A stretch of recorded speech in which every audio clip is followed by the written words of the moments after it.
드디어 미국 FOMC에서 금리 인하를 결정했습니다. 25bp를 할 것이냐 50bp를 할 것이냐 논쟁이 있었는데 50bp로 인하가 되었거든요. B컷이 단행됐습니다. 위원들 11명 중에서 10명이 B컷을 지지했다고 하네요. FOMC 발표 전에 주가가 하락했다가 반등하는 모습을 보이다가 다시 하락하는 모습으로 끝났는데요. 위원들이 향후의 금리 전망에 대해서 나타내는 점도표를 보시면 올해 50bp를 추가적으로 인하할 수 있고 내년에는 100bp를 인하할 수 있다라고 표시를 해놨는데요. 올해 50bp를 추가적으로 인하한다는 거는 회의가 2번 남았으니까 25bp씩 2번을 인하하거나 혹은 50bp를 한 번 더 내릴 수 있다는 얘기가 되겠죠. FOMC가 끝나고 파월 의장의 기자회견이 있었는데 요약하자면 이런 내용들이 담겨 있었습니다. 이제는 물가는 어느 정도 잡혔기 때문에 고용에 더 신경 쓰겠다는 발언이 있었는데 이 얘기는 앞으로 고용 지표가 나올 때 시장이 더 출렁거릴 수 있다는 얘기가 되겠죠. 그리고 물가가 아직 완전히 잡히지 않았기 때문에 금리 인하는 생각보다 천천히 될 수도 있다라는 발언을 했습니다. 고금리가 장기적으로 더 유지될 수 있다는 거거든요. 5.5%를 올리기 전에 제로금리에서부터 출발했잖아요. 금리 인하가 시작되면 제로금리에 가깝게 하락하는 것이 아니냐라고 생각을 했는데 그 정도가 아니라 2% 3%대 높은 금리에서 유지될 수 있다는 얘기죠. 거기다가 이번에 금리 인하를 했다고 해서 앞으로도 쭉 하는 것은 아니다. 데이터를 보고 결정하겠다 이런 얘기를 했거든요. 금리 인하가 보통 시작되면 멈추지 않고 쭉 인하하는 경우가 대부분이었는데 이 부분에 대해서도 시장이 너무 과도하게 해석하지 않도록 약간 브레이크를 거는 모습이죠. 그러면서 동시에 현재 고용과 물가 상승률을 양호한 수준으로 잘 잡아가고 있고 경기 침체 가능성은 높다고 생각하지 않는다고 얘기를 했습니다. 여러 가지 시장의 우려들을 불식시키려고 많이 노력을 한 것 같아요. 증시 관점에서 보자면 어떻게 해석할 수가 있을까요? 경제가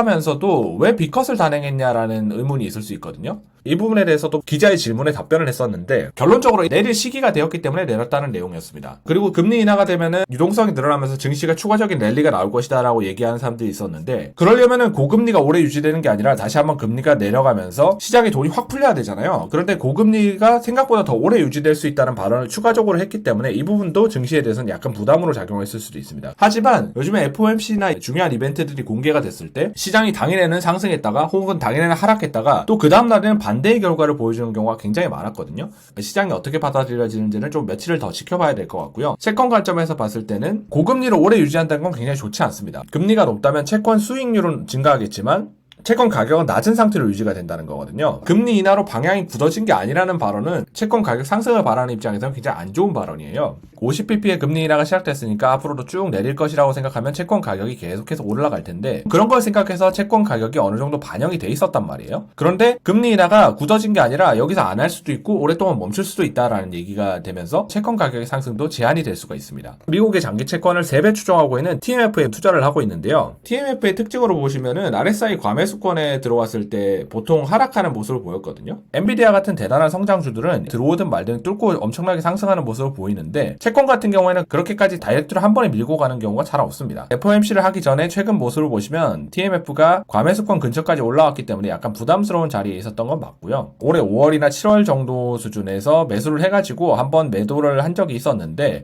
그 이후에 다시 한번 TMF를 모아가고 있는 상황이거든요. 오늘 새벽에 파월의 발언은 TMF에는 그닥 좋을 게 없는 발언이긴 했지만 고금리가 더 오랫동안 유지될 거라고 할지라도 지금의 금리 구간에서 추가적으로 인상만 되지 않는다면 하방은 막혀있고 상방은 열려있는 상태라고 생각을 해서 오히려 이번 기회에 실망 매물이 쏟아지면서 TMF의 가격이 조금 더 하락했을 때 싸게 사모을 수 있는 기회가 될 수 있지 않을까 싶습니다. 단기적으로 주가가 상승해서 시세 차익을 노리는 거는 앞단에서 끝난 거고 이제부터는 장기적으로 모아가서 수익을 보는 그런 매매 전략으로 가야 될 것 같습니다.